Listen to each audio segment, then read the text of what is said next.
इस वक्त जमुई से हमारे साथ आरजेडी उम्मीदवार अर्चना रविदास जी हैं, जो नॉमिनेशन आज उन्होंने किया है। मैडम, बड़ी जिम्मेदारी है, क्या सोच के मैदान में उतरी है? जिम्मेदारी तो है, लेकिन एक बेटी से अच्छी जिम्मेदारी कोई नहीं निभाता है। तो आपके माध्यम से आपको भी, अपने नेता को भी और यहाँ के ग्राम लोकसभा क्षेत्र के वासियों को भी आश्वस्त करना चाहते हैं। हम यहाँ की बेटी हैं तो हम जिम्मेदारी को अच्छे से निभाएंगे। एक तरफ आप बेटी हैं, दूसरी तरफ बहन हुई है। हाँ। इसका पलड़ा रहेगा। अभी भी वहाँ बोल चुके हैं कि बहनोई को अच्छे से भोजन भात करा के उनको अपने घर भेज देंगे, यहाँ बेटी रहेगी। जिम्मेदारियाँ 2 साल से दो बार से लगातार यहाँ से चिराग पासवान थे, जो उम्मीद थी पब्लिक की। क्या कुछ काम आपको दिखता है, कुछ काम हुआ यहाँ? देखिए, ये चीज़ तो आपको हमारे बोलने से ज़्यादा बेहतर होगा कि आप यहाँ की जनता से पूछें। विकास नाम का कोई चीज़ नहीं हुआ है, कुछ भी नहीं हुआ। एक छोटा से छोटा समस्या बस जो का त्यों पड़ा हुआ है। तो दुख के साथ कहना पड़ता है कि जितना दिन हम लोग का लैप्स किया है, इसमें बहुत ज़्यादा काम हो सकता था, लेकिन ये हम लोग इतना दिन हम लोग का जमुई समझिए इतना पीछे हो गया, जितना 10 साल पिछड़ गया हमारा जमुई।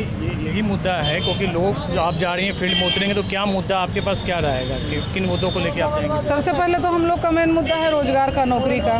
जो यहाँ के इतने सारे युवा पलायन कर जाते हैं, यहाँ रह नहीं पाते हैं अपने घर में, तो उनके लिए हम लोग के नेता, आप जान रहे हैं 17 महीने में कितना नौकरी देने का काम किए थे। और हमारे जरिए अगर यहाँ से अगर सीट निकाल के हम लोग जाते हैं और केंद्र में भी हम लोग का सरकार बनता है, तो पूरे देश में युवाओं को इसी तरह से नौकरी बांटने का काम किया जाएगा।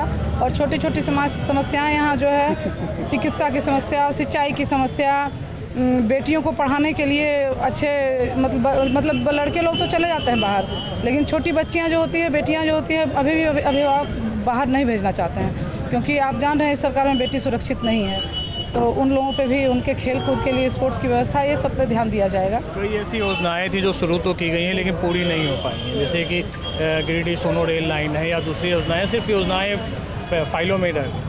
तो आप लोगों को पहले से ही कहा जा रहा है कि चिट्ठी पे सारा काम हो रहा है, कागजी पे सारा काम हो रहा है, लेकिन धरातल पे कुछ भी नहीं हो रहा है। उस धरातल पे काम करने के लिए हम लोग का अगर यहाँ से हाथ मजबूत करती है यहाँ की जनता, तो हम लोग करने का काम करेंगे। तो हमारे साथ ही अर्चना रविदास, जो जमुई से लोकसभा की उम्मीदवार बनी है आरजेडी की, जिन्होंने नॉमिनेशन किया है। और निश्चित तौर पे आज जो जमुई की जो लड़ाई है वो बेटी और बहनोई पे हो रही है। और साथ में इनका कहना है कि बेटी का स्थिति मजबूत रहेगा और बेटी यहाँ से जीतेगी, बहनोई को खिला पिलाकर इज्जत सत्कार से यहाँ से भेजा जाएगा। तो ये था जमुई का हाल। कैमरामैन सलीम के साथ अमिताभ ओझा, जमुई न्यूज़ 24।